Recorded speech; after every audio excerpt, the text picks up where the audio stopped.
साथियों, नमस्कार। यह है पीएच नेटवर्क। मैं हूं प्रदीप हुंडू। आशा करता हूं कि आप सब ठीक होंगे, सुखी होंगे। ईश्वर से यही प्रार्थना कि आप परिवार सहित प्रसन्न रहें। कल हमारे air chief marshal Shri AP Singh ने ये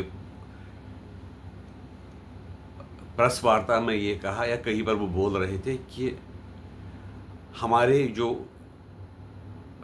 एयरफोर्स के लोगों ने या हमारी ग्राउंड फोर्सेस ने पाकिस्तान के 5 फाइटर जेट गिरा दिए। और ये बात जो है, ये ट्रम्प भी कह रहे थे कि 5 जेट गिरा दिए गए, लेकिन वो नहीं कह रहे थे कि किसके हैं।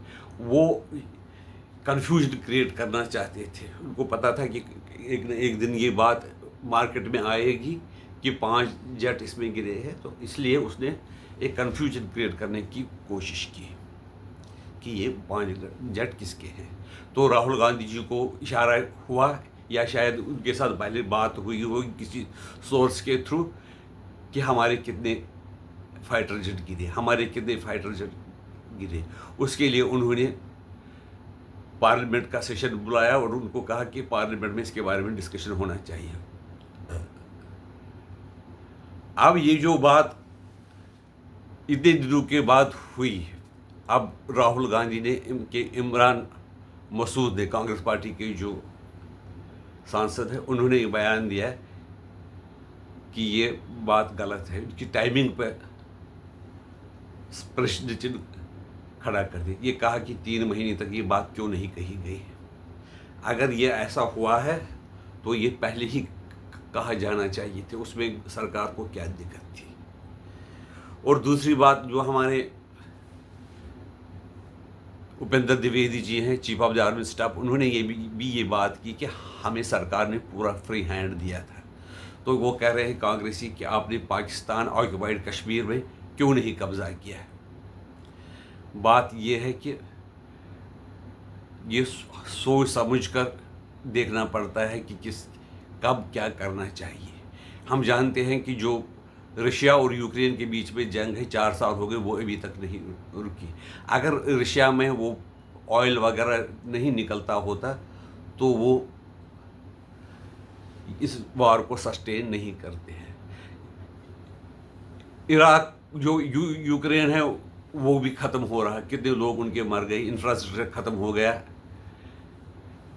कितना हिस्सा वो खो बैठे हैं। लेकिन जो वहाँ का रूलर है जेलेंस्की, वो इस बात को समझता नहीं। उसको उकसाया गया कि तुम रशिया के साथ मुकाबले में आ जाओ। वो तो नाटो करता है, जिस तरह से नाटो ही उसका हो गया है।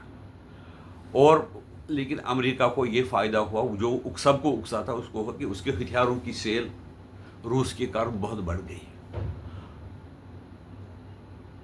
उसकी शायद 10 या 15% उनकी जो हथियारों की जो बिक्री की सेल वो बढ़ गई। लेकिन ये बातें यूक्रेन नहीं समझता, और ये हिंदुस्तान भी यही चाहता था। जो हिंदुस्तान के अपोजिशन पार्टीज है, जो ये कह रहे हैं कि पाक ऑक्युपाइड कश्मीर पर कब्जा क्यों नहीं किया, वो भी ये चाहते थे कि वो कर ले, और अगर उसमें नाकाम रहे या अमेरिका इंटरवीन करे या दूसरे यूरोपियन पावर्स इंटरवीन करे, तो हिंदुस्तान की इकॉनमी ख़राब हो, ताकि हमें मोदी पर हमला करने का मौका मिले, अब उसको हराने का मौका मिले। क्योंकि ये लोग जो हैं, उनको हिंदुस्तान की लोगों से कोई मोहब्बत नहीं है, कोई प्यार नहीं है। वो चाहते हैं किसी तरह से कियास कन्फ्यूजन रहे, ताकि हम मोदी की कुर्सी को हिला सके। ये बात वैसे कम्युनिस्ट भी कहते हैं कि वो एनार्की में बिलीव करते हैं, वो कियास कन्फ्यूजन कंट्रोवर्सी में विश्वास करते हैं, ताकि उन पावर उनके हाथ में आए। यही बात कांग्रेस चाहता है, बाकी विपक्ष के जो पार्टियां वो चाहती, क्योंकि वो ऐसे एक्शन कर ही लेते हैं जिससे कि देश को नुकसान पहुंचने का डर रहता है। अब उनके पास, उनको लगा कि सिंदूर पर उन्होंने संसद में बहस करवाई, तो उस आज वो उनको ये पता चला कि हम सरकार को गिर नहीं पाए, तो अब उन्होंने दूसरा कोई मुद्दा उठाया। ये जो इमरान मसूद का बयान आया है, उसका अर्थ ये है कि इमरान मसूद ये वाला वही आदमी है जिसने प्रधानमंत्री मोदी को कहा था कि मैं उसकी बोटी बोटी काट दूंगा। इसी को सामने कर दिया राहुल गांधी ने। राहुल गांधी चाहते क्या है? सिर्फ पावर।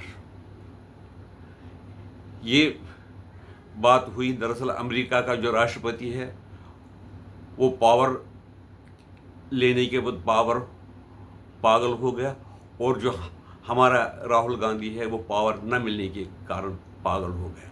आपकी राय इसके बारे में क्या, हमें बता दीजिए। नमस्कार, वंदे मातरम।